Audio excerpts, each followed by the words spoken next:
Livro A Recompensa da Honra, de John Bevere. Capítulo 4. Pouco a ver com o líder. Nos primeiros 3 capítulos, mencionamos várias passagens das Escrituras a fim de estabelecer o papel vital da honra no processo de recebermos o galardão de Deus. Para fazer uma recapitulação rápida, o apóstolo João nos instruiu a vivermos diligentemente de forma a recebermos o completo galardão. O fato de que ele tenha escrito especificamente completo galardão nos diz que existe também a possibilidade de uma recompensa parcial e também de nenhuma recompensa. No ministério de Jesus, vimos que alguns receberam completo galardão, outros recompensa parcial e outros nenhuma recompensa. E tudo se resume à forma como o receberam, honraram.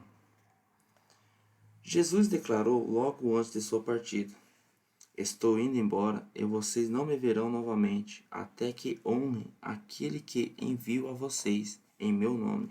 Paráfrase de Lucas 13:35. Mais adiante, ele mostra que se honrarmos um líder, receberemos a recompensa que Deus tem a entregar através do líder. O mesmo acontece com os que estão debaixo da nossa autoridade.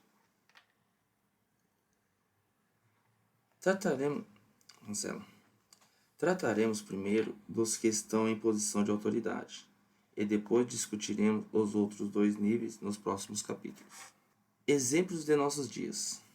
Conheço pessoalmente ministros que viajam com muita frequência para pregar o Evangelho. Os primeiros que me vêm à cabeça são a equipe formada pelo casal T.L. e Daisy Osborne. Lisa e eu tivemos o privilégio de servir a esses 2 irmãos inúmeras vezes em meados dos anos 80. Naquele tempo, eu trabalhava em uma igreja de 8.000 membros. A minha tarefa era hospedar todos os pregadores convidados. Os Osbornes compareceram em diversas ocasiões, de forma que pudemos passar um tempo considerável juntos. Tornamo-nos próximos e nos correspondíamos e nos falávamos por telefone constantemente. Por 2 vezes, T.L. enviou-me caixas com suas roupas. Vestíamos o mesmo número. Ele era e ainda é um dos meus heróis na fé. Naquela época, T.L. e Daisy já tinham conduzido milhares de almas à salvação. Não aconteceu pela televisão, mas nas cruzadas ao ar livre que eles organizavam em todo o mundo. A maioria delas, porém, foi realizada no continente africano. De 50.000 a 250.000 pessoas assistiram a cada uma de suas reuniões. Em cada um desses encontros, vários cegos tiveram seus olhos abertos. Pessoas haviam chegado sem visão alguma, saíram dali com capacidade de enxergar. Mas isso é apenas a ponta do iceberg. Centenas de ouvidos surdos foram abertos.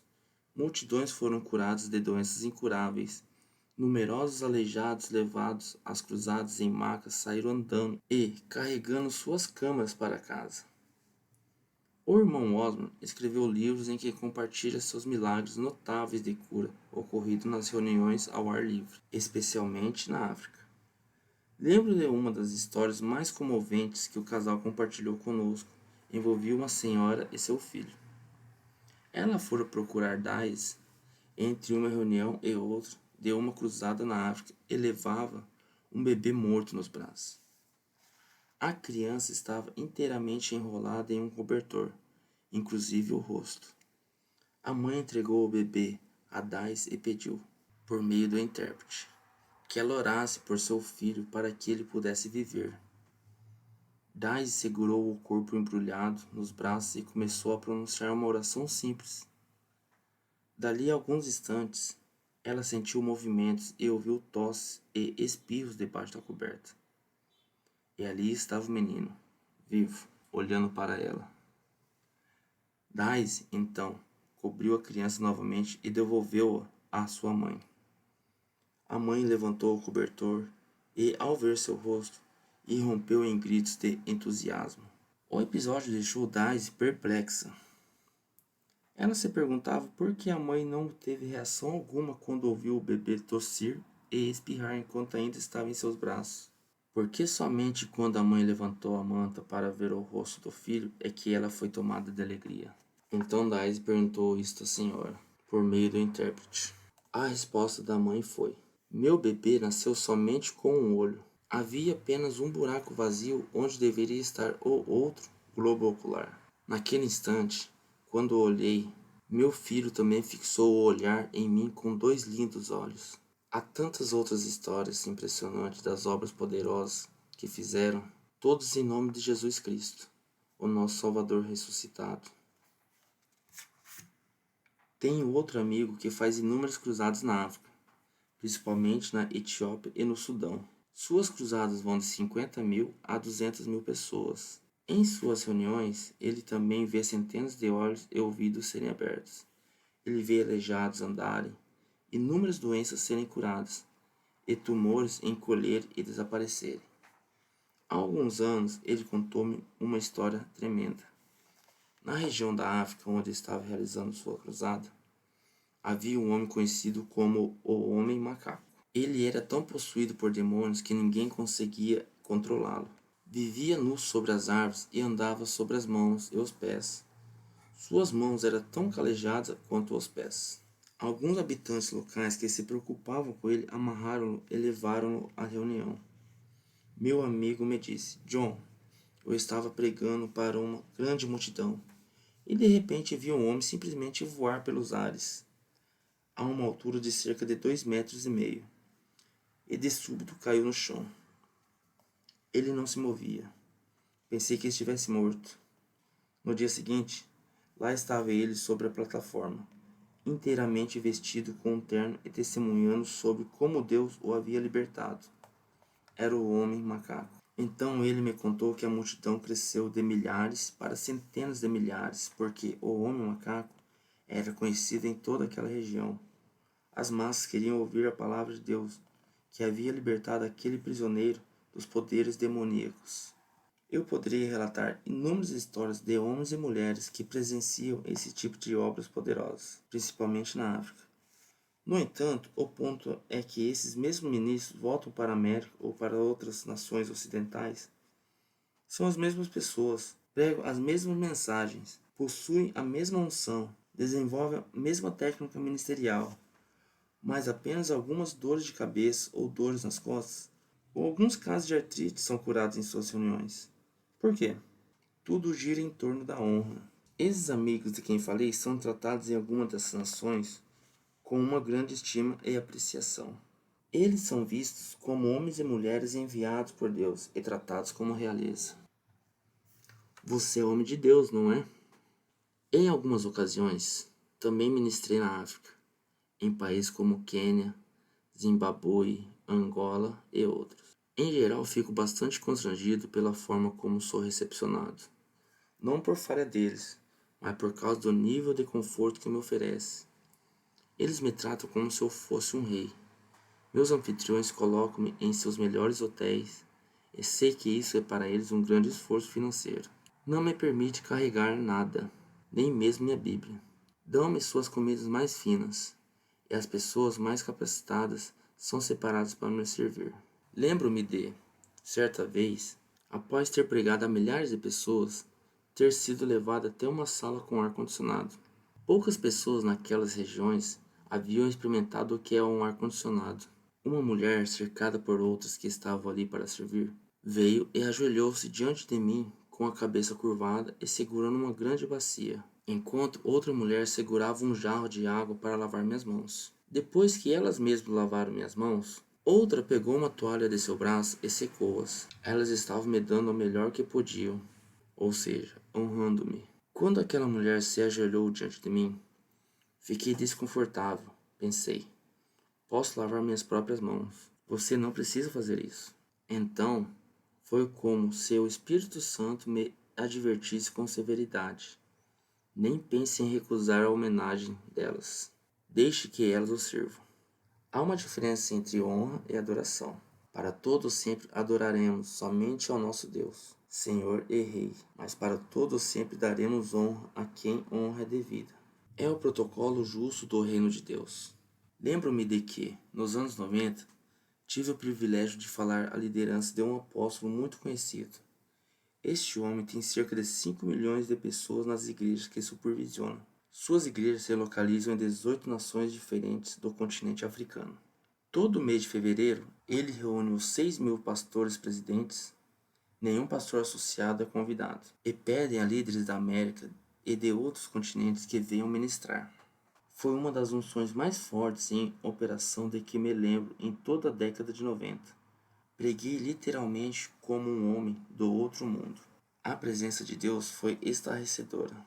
Entre as reuniões, eu era servido de uma forma semelhante à que lhe descrevi. Depois que uma dessas pessoas se afastou, um líder olhou para mim e disse: "Você viu a pessoa que acaba de fazer isso por você? Ele é o diretor principal das operações da CIA em toda a nação." Fiquei em estado de choque. Depois de me recompor, pronunciei, incrédulo: "E ele simplesmente fez isso por mim?" Eu não podia acreditar que alguém tão importante me serviria de modo tão simples. Eu ficaria honrado apenas em me sentar na presença dele, quanto mais ser servido por ele. Aquele grande apóstolo, então, fitou-me com um olhar intrigado e perguntou-me: "Você é homem de Deus, não é?"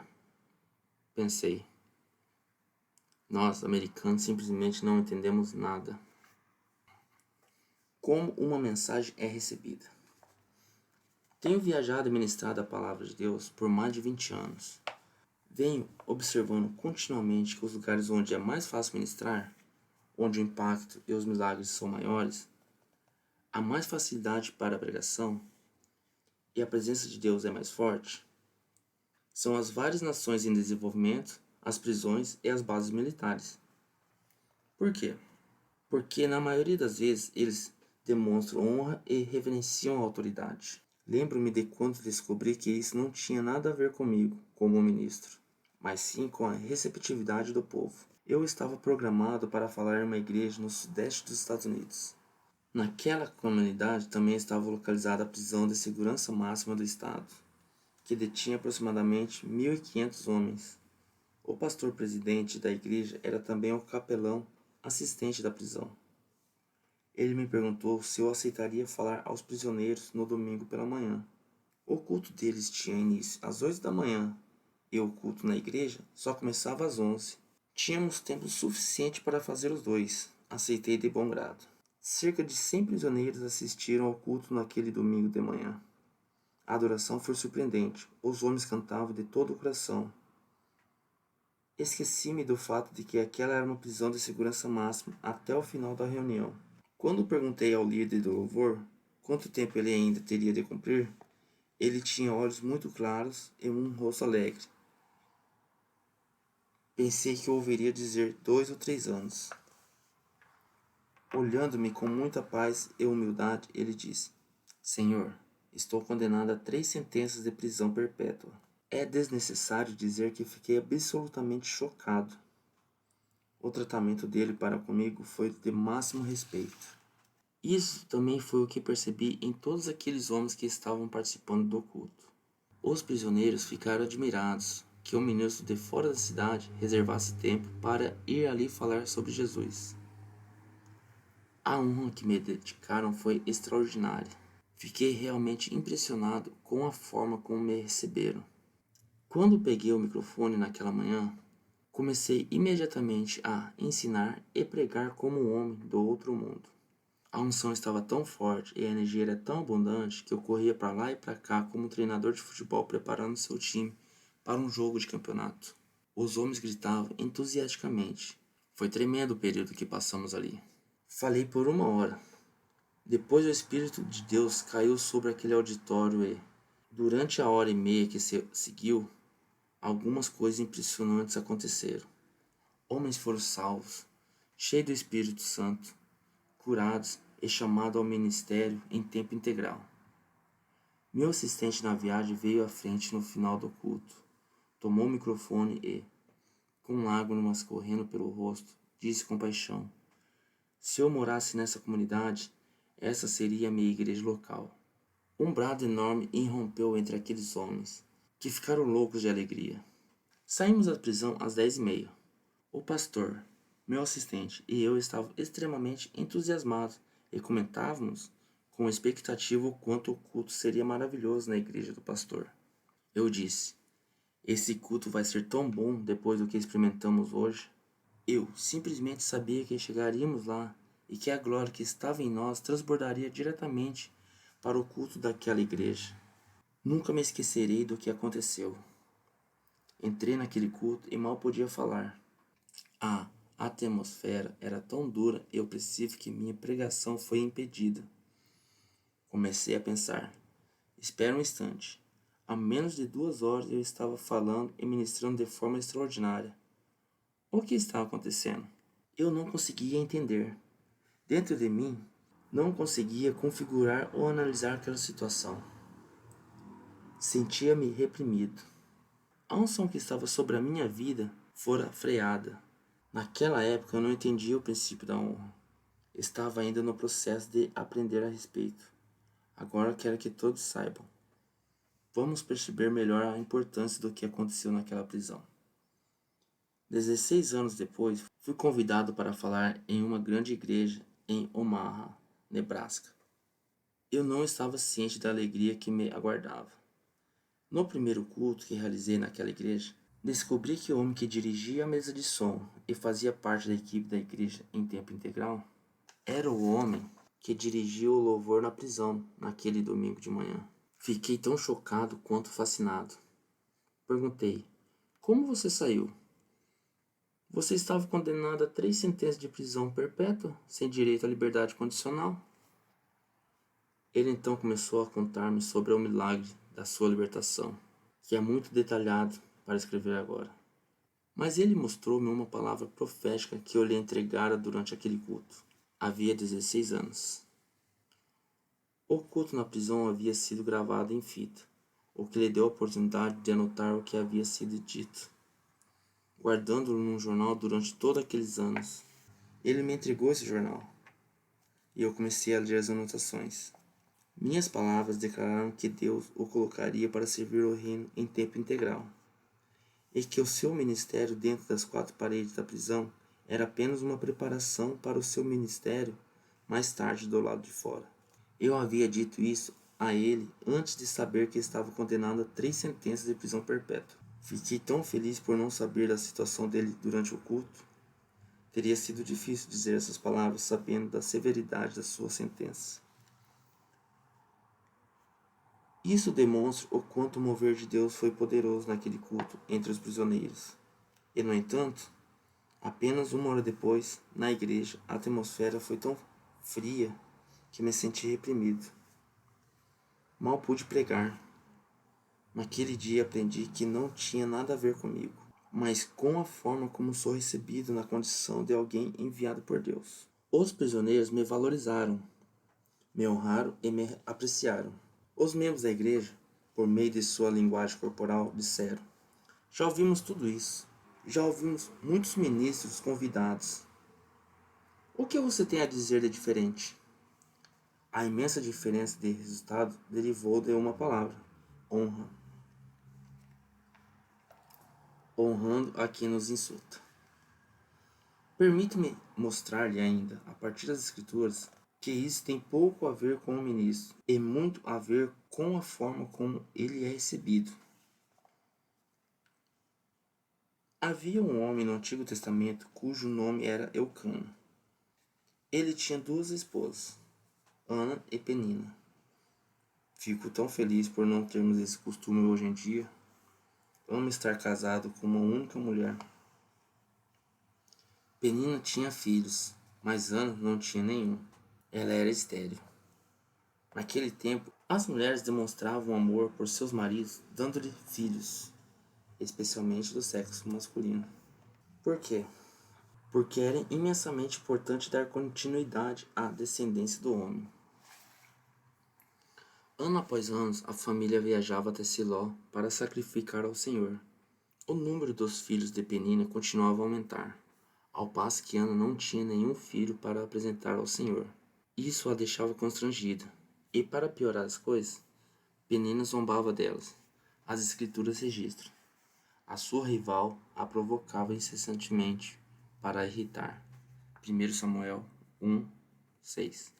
Você pode imaginar os insultos de Penina? Ei, garota, quem é que ama nosso marido? Dei a ele todos esses filhos. E você? Onde estão os seus? Você não é mulher? Você não é nem mesmo meia mulher. Será que nosso marido a despreza quando estão no quarto de dormir? Será que ele não a acha atraente? Tenho certeza que ele me ama. E ela continuava cada vez mais e mais. Finalmente, em determinado ano, Ana não suportou mais. Ela decidiu ir até o tabernáculo e consolar-se na presença do Senhor. Longe de sua adversária, ela estava sofrendo e, enquanto orava ao Senhor, chorou amargamente. Ana falava do fundo do seu coração. Seus lábios se moviam, mas nenhuma palavra saía deles. Ela estava fazendo uma petição ao Senhor. Se ele abrisse a sua madre e lhe desse um filho, ela o devolveria ao Senhor pelo resto de sua vida, para sempre. Enquanto isso, Eli, o sumo sacerdote, estava sentado ali perto e observou Ana. Ele pensou que ela estivesse embriagada. Ele disse: Até quando estás tu embriagada? Aparta de ti esse vinho. 1 Samuel 1, 13 e 14. Mais uma vez, fico feliz por Ana não ser uma americana ou uma brasileira. Se fosse, Eli teria ouvido poucas e boas. Ela provavelmente ficaria enfurecida, pensando: que tipo de sacerdote é este? Estou derramando meu coração diante de Deus e jejuando. E ele me acusa de estar bêbada? Não, isso não está certo. Acho que estou ouvindo mal. Estou só imaginando que ouvi isso, não é? Mas não, ele realmente disse isso. Que cruel, impiedoso e insensível. Que imbecil. Como ele pode ser o dirigente desse tabernáculo? Esse cara tem de ser repreendido, despedido, expulso do ministério. Depois ela poderia muito bem soltar algo como: O Senhor me chamou de bêbada. Estou jejuando e derramando meu coração diante de Deus por uma necessidade em minha vida, e o Senhor me acusa de estar embriagada. O Senhor não consegue nem reconhecer quando alguém está buscando a Deus sinceramente. Que tipo de sacerdote o Senhor é? Que tipo de tabernáculo é este? Vou falar com meu marido e vamos sair daqui. Vamos para a igreja do outro lado da rua. Se Ana tivesse feito isso, nunca teria recebido sua recompensa. Ela nunca teria tido um filho e poderia ter ficado amarga com o Senhor muito facilmente. Ela teria morrido um dia dizendo que Deus não respondeu às orações. Jejuei, orei insistentemente, mas Deus não respondeu. Mas não foi isso que Ana fez. Veja a resposta dela ao líder que a insultou. Não, meu senhor. Eu sou mulher atribulada de espírito. Não bebi vinho nem bebida forte. Porém, venho derramando a minha alma perante o Senhor. Não tenhas, pois, a tua filha por filha de Beliel. 1 Samuel 1, 15 e 16. Você pode ver que ela o honrou grandemente, primeiramente, chamando-o de Senhor meu. Depois, refere-se a si mesma como serva. Ana não fez nada além de falar com ele com o máximo respeito. Ela o honrou. Eli então lhe disse: Vai-te em paz, e o Deus de Israel te conceda a tua petição que lhe fizeste. Versículo 17. Nos 3 meses seguintes, Ana engravidou, e dentro de um ano deu à luz o bebê Samuel. Ele seria aquele que traria o avivamento a todo Israel. O que Ana havia desejado e orado durante anos não foi manifestado até que ela honrou ao sacerdote que a menosprezara e de quem Deus disse mais tarde: Eu o adverti seguidamente de que o julgamento está para vir sobre a sua família, porque seus filhos têm blasfemado contra Deus, e ele não os disciplinou. Então jurei que os pecados de Eli e de seus filhos jamais serão perdoados. 1 Samuel 3, 13 e 14. Uau! Isso é algo que você nunca vai querer ouvir Deus dizer a seu respeito, ou a respeito da sua família. Sem perdão para sempre. Ana, porém, recebe de Deus por honrar este homem. Isso teve pouco a ver com o que ele fez, mas teve tudo a ver com a forma como Ana lidou com o homem que estava acima dela em autoridade. Se honrarmos aqueles que ocupam posição de autoridade sobre nós, se honrarmos aqueles que ocupam posição de autoridade sobre nós, receberemos a recompensa da parte de Deus através da posição deles.